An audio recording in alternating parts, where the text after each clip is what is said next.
ታናይ ኦሮሚያ አካይዳ ግን አነ በደንብ እንተ ትትንተን ህዝብና እውን ተረዲእዋ ካብ ኦሮሚያ እውን ንመሃሮ ነገር ስለ ዘሎ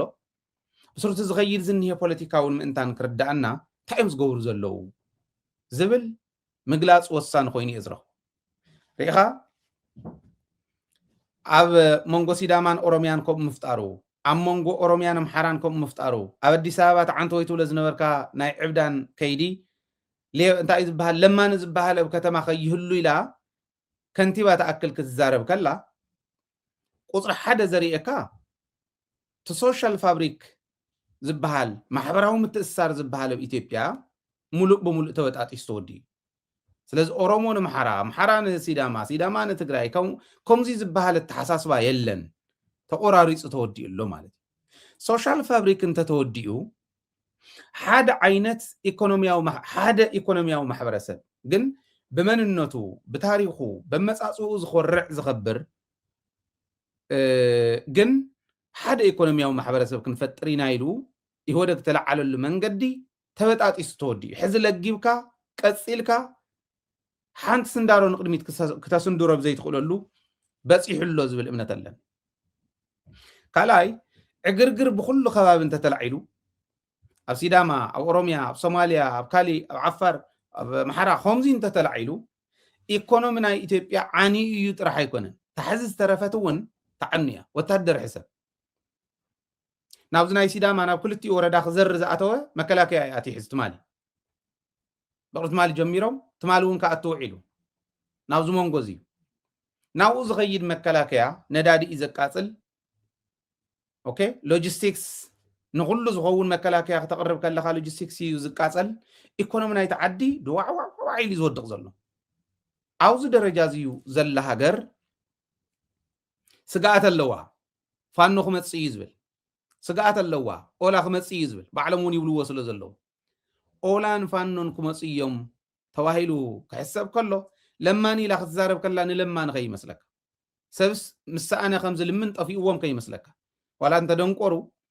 ናይ ፖለቲካ ድንቁርና እዩ ዘለዎ እምበር ሰብ ምዃኑ ዝልምንን ዘይልምንን ናይ ምፍላይ ፀገም ሃልይዎም ኣይኮነን ናይ ኢንተለጀንስ ጉዳይ እዩ እንታይ እዮም ዝገብሩ ዘሎ ይመስለካ ሚኪ ካብ ሃይለ ካብቲ ሓደ ፈልዩ ክርዳእ ዝኽእል ዓቕሚ ስኢኖም ኣለዉ ኢኮኖሚዮም ይወድቕ ሶሻል ፋብሪክ ተወጣጢሱ ኩሉ መን ንመን ከም ዝስልል ኣብ ዘይፈልጠሉ ደረጃ በፂሕሎ ማለት ኣብዚ ደረጃ እዚ በፂሕሎ እንታይ እዮም ገይሮም ቅድሚ ሕዚ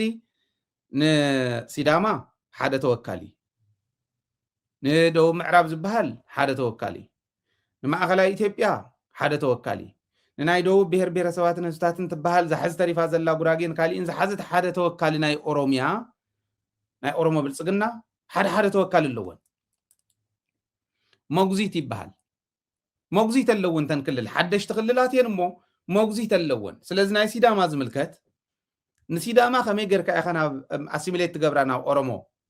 ነታ ሓንቲ ከመይ ጌርካ ኢኻ ትስሕባ ዝብል ነናይ ባዕለን ተወከልቲ ኣለውን እዚኦም እትዮም እዮም ንኩሉ ዝሓማምስዎ ዘለዉ ማለት ሕዚ ንትግራይ እዚ ዕድል ዲስ ሓደጋ ምርኣይ ወሳኒ እዩ ብቁዕ ፖለቲካዊ ትንታነ የድልዮ ብቁዕ ፖለቲካዊ ርድኢት የድልዮ ምክንያቱ ከምዚ ዝበለ ኩነታት ወጢሩ ሒዝዋ ዘሎ ሃገርስ ብጌታቸው ዝተልፍልፍ ብፃድቃን ዝተልፍልፍ ብካሊእ ዝተልፍልፍ ብዘየግድስ ፀገም ክተብፅሓላ ትኽእል ድያ ንትግራይ ትኽእልን ኣይኮነን ትገምጋም ክኾን ዘሎ መሬታ ክተምልስ ከላ ትግራይ ፈተና ትኾና ዶ ዓቕሚ ኣለዋ ዶ ክንድድላይካ ኢኮኖሚ እንተሃልዩካ ሰራዊት እንተሃልዩካ ዘይትተኣማመን እንተኾንካ ነንባዕልካ እናተሓላለኻ ኢኻ ትሓደር ፀላኢልካ ዝፈረጅካዮ መኪትካ ክትስዕሮ ኣይትኽእልን ኣብ ውሽጥና እውን ሓድነት ይምፃእ ንብሎ ዘለና ነዚ ናብ ኢትዮጵያነት ከይንቕየር ኣብቲ ኢትዮጵያ ዘላትሉ ደረጃ ከይንወድቕ እዚ ሓድነት እንተሃልዩ ኣይንጠራጠርን ተሓደ ናይቲ ሓደ ሓላው እምበር ተሓደ ነቲ ሓደ ዝምክቶ ይኮነን ሕዝስ የረ ኢኻ ኦሮሞን ኣምሓራን ብሓደ ጌራ ከመይ ጌራ ኢትዮጵያ ናብ ትግራይ ክተዝምት መዓዘ ኢኻ ትሕዞት ምዕራብ መዓዘ ኢኻ ትሕዞት ፀለምቲ ካሊእ ዝብል እዚኣቶም ክንሓስበሎም ይገብረና ከም ዝበለ ናይ ኢትዮጵያ ክንሰምዕ ከለና ዝብል ከምኡ ምደልየ ነንባዕልና ግን ሪኻ ዓንተ ወይ ስለ ጅግንነት እውን ተልዕል ነርካ ኣነ ካብቶም ጀጋኑ ነሮም ቀደም ዝብሎም ዮሃንስ ገብረ መስቀል ሓደ ወሪኡ እውን ስለ ዝፈልጥ مسحاتي سلسته قالسه وبدم مالت زنالن 604 كورك دمسس كله تاباويا نصنعت مسكرو እዩ ተኣምር ካብ ዝሰርሑ ጀጋኑ ሓደ እዩ ነይሩ ርግፅ ጻድቃንስ እኳ ኮሚሳሪ ነይሩ ፖለቲከኛ እዩ ናይ ፖለቲካ ጥውይው ይሰርሕ ዘሎ ክትብሎ ትኽእል ኢኻ ትዘለኒ ሓበሬታ ንሱ ስለ ዝኾነ እዩ ግን ዮሃንስ ገብረ መስቀል ዝመስል ናይ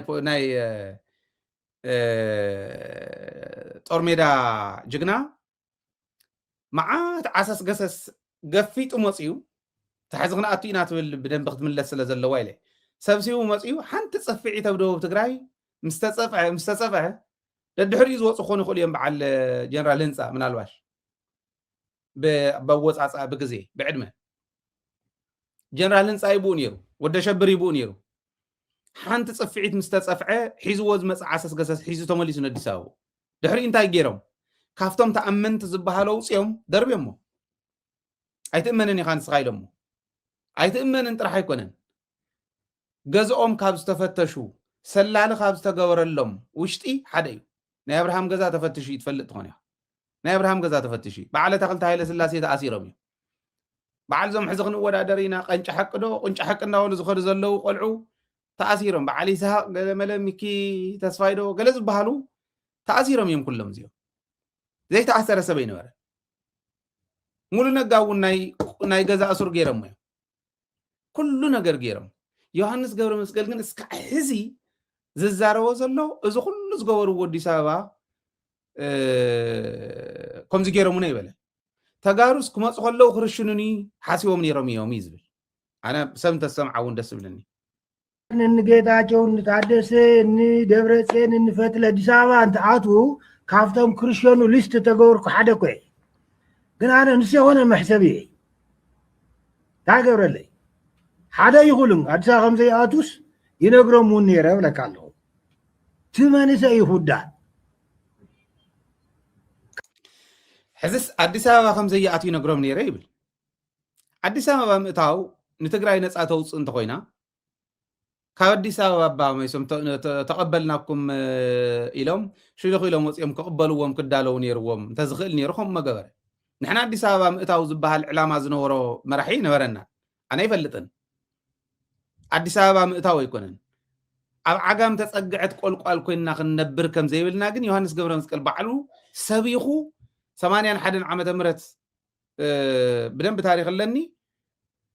81 መራሕቲ ሕወሓት መራሕቲ ሰራዊትን መራሕቲ ፖለቲካን መንእሰይ ትግራይ ካብ ጫፍ ናብ ጫፍ ትግራይ እእሚኖም ኣብ ዓጋም ተፀግዐት ቆልቋል እንዳነብዐት ትነብር ኢሎም እእሚኖም ዝመለስዎ ኣልዋሃ ምላሽ መሬትና በቃ ካብዚ ንየ ይንኸድን ስለ ዝበለ እዩ እእሚኑ ዝወሰደ ኣተኣማምኑ ትኽክል እዩ ነይሩ እስካዕ ሕዚ ኣነ ዝድግፎ እዩ እእሚኖም ካብ ዝወሰዱ ሓደ ዮሃንስ ገብረ መስቀል እዩ ንምንታይ እዮም ደብረ ብርሃን በፂሖም ሰራዊትና ጠፊእዎ ከይመስለካ ኣብዞም ናይ ስሳታት ዝኒሄ ትምክሕቲ ተኣምራት እዩ ደርጋ ኩሎም እዮም በቃ ንሕና ኢና ሰብ እምበር ካሊእስ ትሕቲ ሰብ ኢሎም ዝቆፅሩ እዩ ዝመስለካ መንእሰይ ትግራይ እንድሕር ዝሓዝነሉ ኮይኑ መንእሰይ ትግራይ ንክድሕን እቲ መንእሰይ ትግራይ ዝበልዕ ዘሎ ሓይሊ ክጠፍእ ኣለዎ ዶ ይኮነንቲ ሶሉሽን ካሊእ ሶሉሽን ኣሎ ድዩ ኣይትመፁን ግን ኣይተኣትውን ይብሎም ነይረ ኢሉ ሕዚ ይነግረና ኣሎ ከምኡ ዓይነት ስራሕቲ ይሰርሕ ከም ዝነበረ ፅቡቅ እዩ ከምዚ ዓይነት ስርሑ ባዕሉ ምፍላጡ ፅቡቅ እዩ ግን ናይ ብሓቂ ክንርሽነካ ኢና ኢሎም ሊስት ዘውፅዎ ከነይርዎም ዲ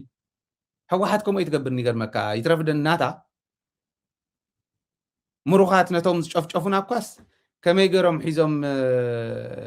ይንከባኸብዎም ከም ዝነበሩ ንፈልጥ ኢና ንእሽተን ንርአ እሞ እዚኣ እውን ሓሳብ ክትበላ ድሕሪ ነፍታ ካሊእ ክንዘ ካልኣይ ሕዚ ናይ ሕዚ ኣጀንዳ ንመን እንታይ በሎ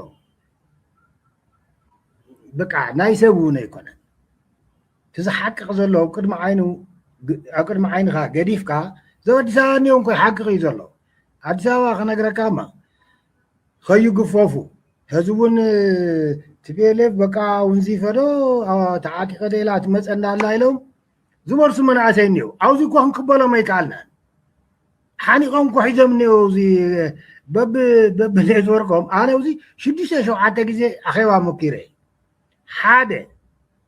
ታናይ ጭንቁራዕ ዝበልኩኻ ምሳሌ ሒዘ ንሕና እዚ ባጊልና ንወፀሉ እዩ ኢንማስ publicly international mainstream كزجبانا دليتنا عالم كفلطو كم زيجا نزيعات تكون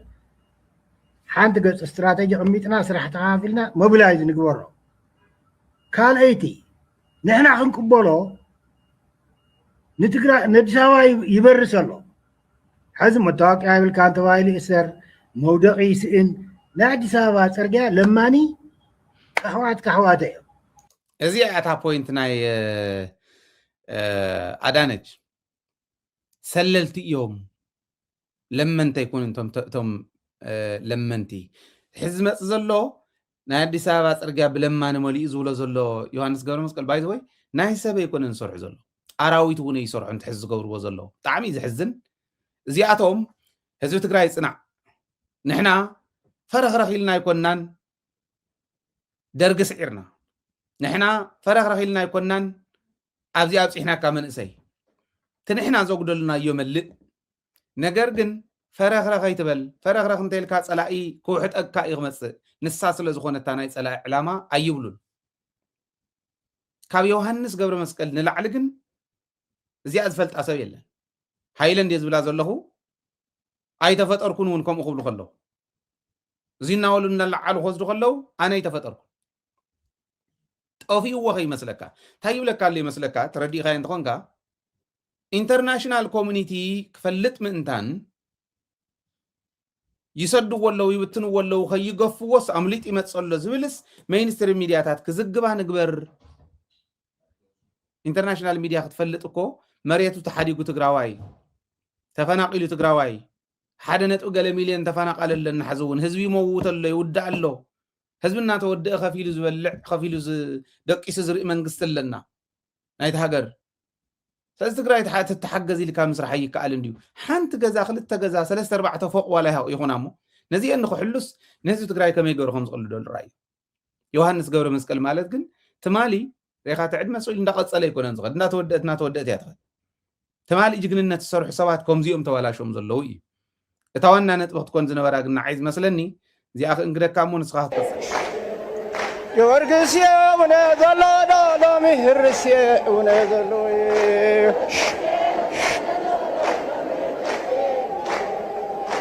ውነ ዘሎ ዶሎ ምህርስየ ዘሎ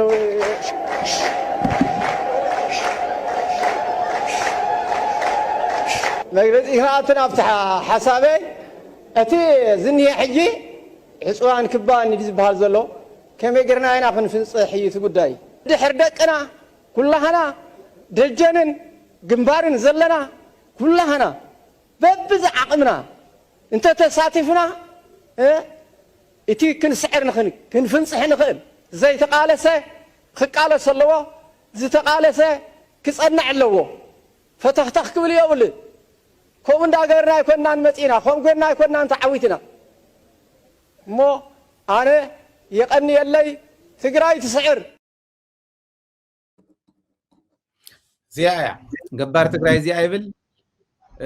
ንኒ ዮሃንስ ገብረ መስቀል ንኒ ጻድቃን ጀጋኑ ተዋሂሎም ንኽስዮሙ ዝገበረ ደቁ ገቢሩ ዘድሓነ ገባር እዚ ይብል በዓል ዮሃንስ ገብረ መስቀል ከዓ ከምቲ ዝረኣኻዮ ይብሉ ማለት እዩ ከመይ ጌርና ንበትኖ ትግራይ ኣብዚ ንቀበሎ ዓለም ይፍለጠልና ይብለካ ተቐቢሉስ ሪኦኹም እንደውም እኮ ካምፕ ንግበረሎም እውን ኢሉ ነይሩ ቀዳማይ ሰሪሕናሉ ነርና ካምፕ ንግበረሎም ካምፕ ይገበረሎም እንዳመፀስ ካብ ትግራይ ንኣዲስ ኣበባ ተሰደደ ተባሂሉ ኢንተርናሽናል ኮሚኒቲ እንዳመፀ ክቆርፆ ሚድያታት ክቆርፆ ክገብር ማለት እዩ ክንዱ ዝኣክል ሕመቕ እኒሄና እና እዚኦም እዮም ክእሮም ዘለዎም እየ ዝብልና ቀፅል እሺ ማለት ዮሃንስ ጀነራል ዮሃንስ መንጋግ መቸም ሕማቅ ከዛርበና እንድዩ ዝደሊ ዘሎ ግን ውሕልላት ዝኾነ መራሕ ስለ ዘበሉና ስሊ እቶም መራሕትና እውን ሓደ ግዜ ንከምዚኦም ዝመሰሉ ሲ ዕድል ተዝውና እሞ ከም ገለ ገይሮም ኣብ ሓደ ግዜስ ንሕና እውን ስልጣን ደሊኻ ድዮ እንታይ ተመራፂ ክትኮን እንድሕር ኮይኑ ሓደ ተወሰነ ካምፔን ክንሰርሕ ንገረና ቅድም ኣቢልካ صبو انا زليا نيستي حانتي كور حيس كام انا زياته مسي بتسس بيتكاس تدقسل ماريخ كادو قواتير كادو شمقيل كادو غلا زي كون زياته ما سمع تايد زلو አዲስ አበባ ገዝ ተመጽኡ መሲ ተመነሳይ አዲስ አበባ ዝነት ቆትሉ ወየም ከአስር ወየም ከይብለናለሁ ስለዚህ ይሰርኩ ተማ በጥስጥስ እንተ ኮይናማ ሕወሓት ተኣስረካ ተሽንክረካ ማለት ሓንቲ ታሪክ በካ ንሰማዕትና እውን ፅብቕቲ ክትኮን ባይዘወይ ዲሞክራሲያውነቶም ደስ ይብለን እንዲዩ ሲሉ ኣጉል ዲሞክራሲያውነት እዩ ዘናድድ እምበር ሓየሎም ኢሎሞስ ኦነግ ሕምስ ሰቢልዎም ኣብ ምብራቕ ሃረርጌ ድሓን ጊደፉ ማለት ተጋደልቲ እንተሃሊኹም ኣርሙን እንተተጋጊ ታሪክ ስለ ዝኾነ ብኣፈ ታሪክ እምበር ፅሒፍኩም ኣይሃብኩምናን unfortunately ከካፍለካ ኢለ ፅብቕቲ ኣታ ዘምፀኻያ እውን ሕዚ ሕምስ ኣቢሎሞ እንዳመፁ እናተኮሱ ከይትትኩሱ ተባሂሎም ኣብ ዝነበሩሉ ኣብ ደቡብ ከባቢ ኣምቦ ከባቢ እዩ ነይሩ ይመስለኒ ኣብ ደቡብን ኣምቦ ከባቢ ናይ ኦሮሚያ እዩ ነይሩ ድሓር ሕምስ ምስ ኣበልዎም ማእኸሉ ሃዋሳ እዩ ነይሩ ተዘይተጋጌ ኣርሙን ኢኹም ሓደራ ድሓር ምስ ሓመፅዎም ናብ ኣምቦ ከባቢ ዝነበሩ ምብራቕ ሃረርጌ ዝነበሩ ሕምስ ምስ ኣበሉ ድሓር ክእረሙ ኣለዎም ኢሉ ሓሲቡ ስጉም ተወሲዱ ጥዋዕ ቢልዎም ድሓር ተኣሪመን ግን ድሕሪኡ ፃድቃን ሪፖርት ሒዙ ኮይዱ ናብ መለስ ማለት እዩ ቀዲሞም እዮም ባይ ዘ ወይ ሓየሎምን ፃድቃን መለስ እየ ኣብ ሓደ እዮም ነይሮም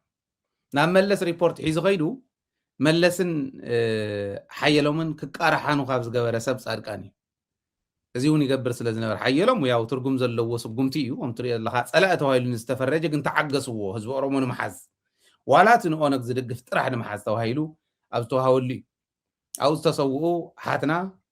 ብኩሉ መንገዲ ከይዶም ስዒሮም ዋላ ናተይ ሓወይ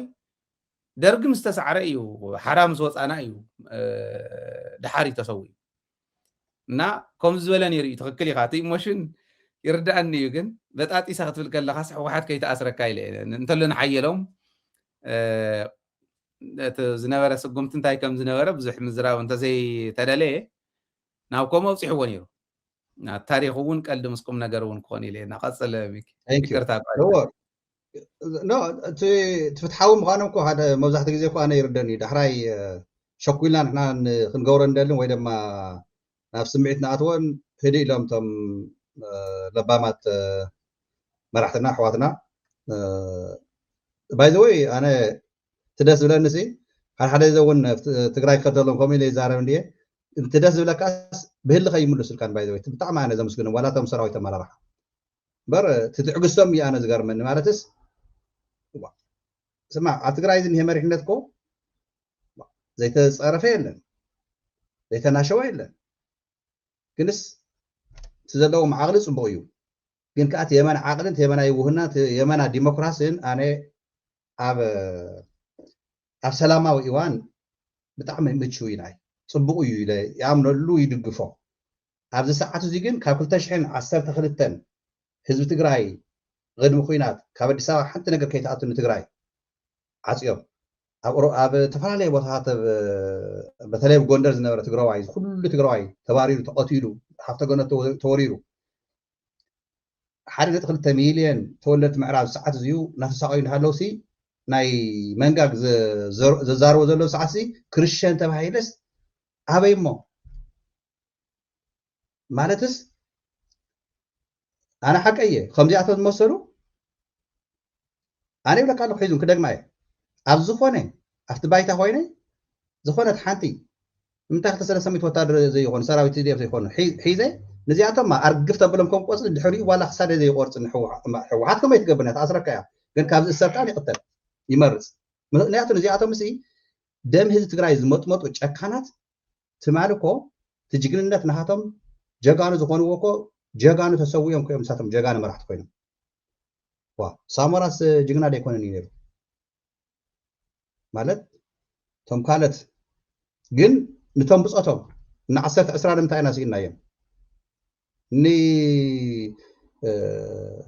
ስይመስፍን ማለት ዝርዝር ትኸይድና ማለት እዩ ክልተን ኣብነት ኣልዒለ ኣለኹ ሓደ ካብ ቀንዲ ናይ ዲፕሎማሲ ካልኣይ ቀንዲ ናይቲ ወታደራዊ ተኣምር ዝሰርሑ ዝነበሩ ብዙሓት እዮም ተሰውኡና نخلتر إلكا نخالة الحر قديف كخان خمس خالي خي يمثل جن زيوم كو بسقطهم كم نيرو تمال زيوم جن كمي هيوتهم كم سعنا يوم الدبلوماسي بوتادراو تግራይ ጠቅላላ ንክትድምሰስ ዝገበሩ ዘካይዱ ዘዋፈሩ ምስቲ ጨካን ዝኾነ ቀታል ሓራሪና ግን ተሰሊፎም ጀነሳይደራት ዝኾኑ ምክንያት ተፈጠሩ ክርስቲያን ኣበይሞ ሒዙውን ኣበይሞ ዋላ ሒዘፍተ ኣዲስ ኣበባ ዘለው ነዚ ዝርሽም ተተረከብሲ ማቸም ኣነ ሻምፔን ከፊተ ሰለብሬት ይገብርኒ ሰብ ስለተቀተለ ግን እዚኣቶም ምውጋዝ ማለት እዚኦም ዝውገዝሉ ሰዓት ትግራይሲ እፈይታ ተረክብ መን ተንፈስ ንምንታይ ድዩ ኣብ ዓለም ፍርድኮ ዝቀተለ ገለ ዝገበረ ተኣሲሩ ክፍረር ተሎ ንምንታይ እዩ እቲ ቪክቲምስ ብሕጊ ኣትሓይሽ ግን ወይለ ካብ ሕጊ ወፃእ ናበይ ክንከይድ ሕወሓት ማለት እዚ ሜይንስትሪም እውን ስለዝኾነ ተረዲእካ እታ መቕታል ንሕና ይንምነያን ምክንያቱ ንፀላእትና ነቶም ጨፍጨፍትና እውን ሒዝና ይቀተልናዮም እና ይንቀትልን ናይ ትግራዋይ ኣይኮነን ብሕጊ ምፍራድ ግን ስንፍና ናይ መራሕቲ ክውቀስ እንተሃልይዎ ኣነ ዝመስለኒ ብሕጊ ምፍራድ ከምታ ትማል እውን ተቕርባ ነርካ ፅብቕቲ ዋላ ሎሚ ኣብ ኢድ ኣብ ቀረባ እንተዘይኮኑ ኣብ ዘየለሉ ይውሰን እዩ ቤት ፍርዲ ከምኡ ክውስን ይኽእል እዩ ሓንቲ ወትብለ ዝነበርካ ናይ ፀረ ሽብር ናይ ግብረ ራዕዲ ኣዋጅ እውን ብኢትዮጵያ ደረጃ ዝነበረ ንሱ ኣመሓይሽካ ብትግራይ እንድሕር ዲፋክቶ ኢልካ ወሲንካ ንትግራይ ናይ ግብረ ራዕዲ ሓይሊ ኢላ ክትፍርጅ ትኽእል እያ ዲፋክቶ እንተኮይና ፓርላማ ትግራይ ኦረዲ ተመሊሱ ስለ ዘሎ ዓብዪ ኦፖርቹኒቲ ኣሎ እዚኦም ዕድላት እኒው ስለዚ ንኣብነት ጀነራል ፃድቃን ዝብሎ ዝነበረ ትማሊ ዘቕረብናዮ ነይሩ ዝቕተል ቀቲልካ ዝሕረድ ሓሪድካ ይብል ነይሩ እዚ ሕዚ ወንጀል እዩ ወንጀል እዩ ስለ ሕገ መንግስቲ ፃድቃን ሞራል ሃልይዎ ክዛረበ ይኽእልን ቅተሉ እንዳበለ ቅድሚ ሕዚ እውን ኢልና ኢና ኣብዚ ባይዘወይ ነቱ ቅድሚ ሕዚ ዝበልናዮ እውን መረጋገፂ እዩ ቡንባናዊ እንዳኣከለ ደርብዩ ንእከለ ከምዚ ገርኩም ሕረድዎ ቁረፅዎ ዝብል ሰብኣይ ሞራል ሃልይዎ ስለ ሕገ መንግስቲ ከውግዕ ይኽእልን ሕጂ እውን ቅተሉ እዩ ዝብል ዘሎ እና ከምኡ ዝበሉ ብሕጊ ይፈረዱ ዝብል መቅራብያታ ወሳኒት ትኸውን ዝብል ምሳኻ እየ ትኽክል ኢኻ እቲ ስምዒት እንድዩ በቲ ስምዒት ግን ነገረ ይፍትሐን ይርደአን እዩ ግን ንስለን ትፍስ ኣቢለ ኣለኹ እየ ድሓን እሱ ይርዶ እዩ ትዝከታተለና ትግራዋይ ጨካን ኣይኮነን ባይዘወይ ትደስ ብለካ ኮ ዝበልካ ኮ እዩ ብለካ ኣለኹ ኣነሲ ዝኾነ ኮይኑ እንኳዕ ትግራዋይ ኮንኩ እንኳዕ ካብቲ ህዝቢ ትግራይ ዝተፈጠርኩ ኣነ ሓቀ እየ ናይ ኣሜሪካ ህይወት ርኢና እየና ህይወትና ሙሉእ ግን እቲ ህዝብና ለባም እዩ ተናዲድካ ኣነ ሒዝ ተናዲደ ከምዚ ይብል ኣለኹ ትግራዋይ ኮ ይጉሕፈንን ይፈልጦ እየ ግን ፅቡቅ ብሕጊ ንኽኢልካ ይቕበላ ተሕጊ ከይትሰርሕ ግን ቶም ኣብ ውሽጥና ኮይኖም ዘበላሸውልናን ባዕሎም እውን ሒዝሲ ንኣብነት ክንደይ እዩ ናብ 16,000 ዝኸውን ናይ ብልፅግና ሰራዊት ተማሪኹ ነይሩ ይመስለኒ ኣብ ትግራይ ንሕዚ ዘጋጌት ቁፅሪ ድሓን ብዝመፀ ይምፃእ ካብኣቶም ብተፈላለየ ምክንያታት ከይዶም እዮም እቶም 440 ገለን ዝበሃሉ ግን ሰዊድካ መሊቖም ዝኸዱ ንኣብነት ካብኣቶም ሲ ዋላ ፍርቆም እኮ ኣብ ፍርዲ ትግራይ ቀሪቦም ኣይተፈረዶም ናይ ኢንተርናሽናል ክራይም ኮሚቴም ከምዚ ምክንያት እናፈጠርካ ዋ ህዝብካ ዝጨፍጨፈ ዝቀተለ ገበነኛ ሞትስ ኣብ ትግራይ ኣነ ተኣሰሩ ኣብ ትግራይ ሞት ክፍረዶም እውን ብዙሕ ኣይፈልጥን ከም ዝቆተሉ እውን ንሱ ሰቲ ፍትሓዊ ምዃን ፅቡቅ እዩ ሕጊ ቅሚጥካ ብሕጊ ዘይትኸድ ተኮይንካ ግን ንሱ ንባዕሉ ፀገም እዩ ዘ እንታይ ኢኻ ትገብር ኣማራጭ እንታይ እዩ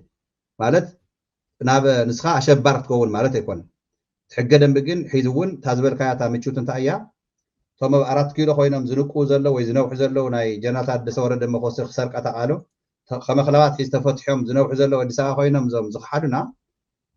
እስቲ ሕጊ ትግራይ ሒዝ እስቲ ይጀምሩ ፕሮሰስ ኣብሰንትያ ብእንግሊዝኛ ብትግርኛ ዘይቀረቡሉ እዩ ማለት ኣብ ሰንትያ ኮይኖም ተኸሲሶም ዝፍረዱ ይፈልጥ እያ ዳሕራይ ኣብ ዝኾነ ዓለም ኣብ ዝኾነ ግዜ እቲ ናይ ስርዓት ብልፅግና 4 ኪሎ ዘሎ ኣይቅፅልን ዋላ ንሕና እስካብ ሃገር ናክንመስረት ምስቲ ሃገር ናክንቀፅል ንሱ ናይቲ ህዝቢ ጉዳይ ብዝኾነሉ ትምኒተይ ሃገር ዋላ እንተኾነ ኣነ እዚ ትግራይ ሓፈሻዊ ዓለም ሙሉእ ዘሎ እዚ ዓብዪ ስራሕ ክሰርሐሉ ግን ኣብቲ ስርዓት ናይ ብልፅግና ምስ ተወገዘ ባይዘወ ንሳና ተፍሖም ዘላ ሒዚኣቶም ምክንያቱ ንዮሃንስ መንጋግ እንሳሞራ ናብ ካሊእ ሃገር ቪዛ ሒዞም ክሃድሞ ይኽእሉ እዮም ክማረኹ እዮም ሕጊ ትግራይስ ክዳንዮም እዩ ስርዓት ናይ ዓድና ክዳንዮም እዩ ጽባሕ ንጎ ናብ ፍርዲ ቀርቡ እዮም መጨረሽኡ ክርስቲያን እየ ዝብል ዘሎስ ናይ ፍርዲ ክርስቲያን ተባሂለ ነይረ ዝበለሲ ሒዙ እውን ታሞት ይፈርሓ ኣሎ ርኢኻ እቶም ህፃውንቲ መናእሰይ ናብ መርሒ ንስቶ ትግራይ ቅድሚ ሒዝ ዘቕተሎም ግን ምንም ኣይመስሎን ዘሎ እቲ ሓንቲ ናቱ ህይወት ግን ልዕሊ እዞም ኩሎም እንታይ ዝመስሉ ኣሕዋትና ማለት ተሰውኡ ወይ ድማ ተቆተሉ እቶም ተሰውኡካ ብጅግንነት ንሳቶም እቶም ምርኩስ ዝሓዙ ተሓረዱ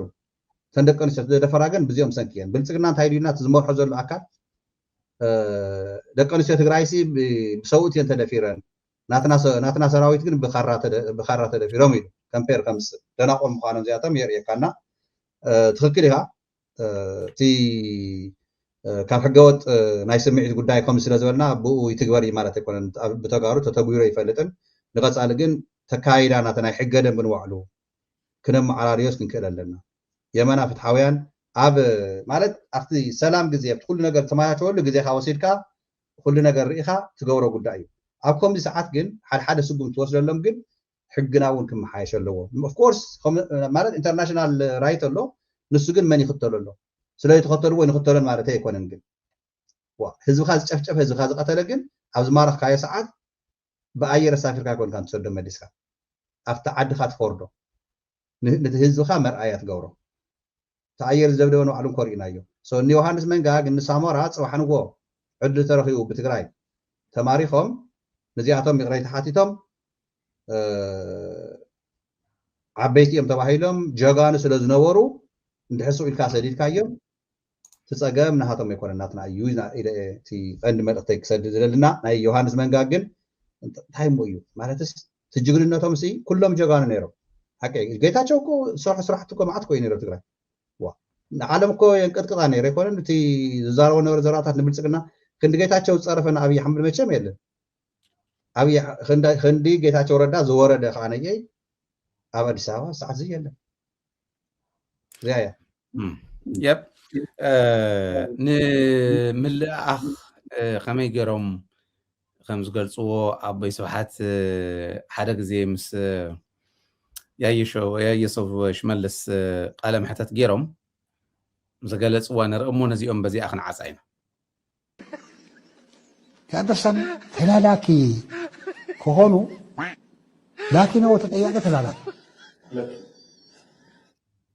لكن لا تقومونه تلالاك الجن أجل الشيء يمترس دراسة تقومونه مش هتوالد تلالاكي لاكي نيجي وصلنا مده لكن لا تقومونه تلالاكي لمو تقوم سيشتغل تلالاكي نو مصدق انجي لكن ما أمس سنتي ما بدرسي يعني كنت كم كأدرسان تلالاكي كهونو لكن هو تطيع تلالاك لكن لا تقومونه تلالاكي الجن أجل الشيء يمترس دراسة تقومونه مش هتوالد تلالاكي لاكي نيجي وصلنا مده لكن لا تقومونه تلالاكي لمو تقوم سيشتغل تلالاكي نو مصدق انجي لكن ما أمس سنتي ما بدرسي يعني ስለዚ ያው ዓርሶም ይፅረፉ ዓርሶም የዋርድቶም ዝለኣኹ ዘለው ናይ ኣብዪ ኣሕመድ ተልእኮ ሒዝካ መፂኻ ስያ ትግራይ ክምራሓለይ ናይ ብሓቂ ዝሕፍር እዩ ግን ቀዲሞም ይዛረብዎ ነይሮም በዓል እዚኦም ዝነበርዎ ኢት ፖለቲካ ትግራይ ካብኡ ኢና ወሪድና ሕዚ እንታይ እዮም ዝበሉ ዝኾኑ ሰባት ዝልጥፉ ኣሎ ካብ ንእከለ እከለስ ናብ እከለ ወሪዳ ኢሎም ንሕወሓት ዘላትሉ ደረጃን ዝነበረትሉን ክገልፁ ከለው ሕወሓት ካብ በዓል እከለስ ናብ በዓል እከለ ኢሎም ዝገልፅዎ ኣለዉ ኣቦይ ስብሓት ወዲ 9 ዓመት እዮም ብቀዳማይ እኳ ብቀዳማይ ዝገበርዎ ዝሕለፍዎ መልእኽቲ በቃ ማለት ፖለቲካ ማለት እንታይ ማለት ምዃኑ ዘረድኡ ናይ ጅግንነት ምልክት ዝኾኑ ኣያታት ነይሮም ግን ከመይ እዩ ኮይኑ ናታቶም ስሕተት እውን እዩ ባይዘወይ ናታቶም ولدو زي مفراي ناتاتهم من ملا خيدون كون خلينا تودب خمس زغوره كن بوقعتهم بتزنبره بوقعتهم كن زحمه يكون بوتادراوي بوليتيكاوي نا اسكي تلا اخن لا اخن تخافل وازي عيلنا نحلف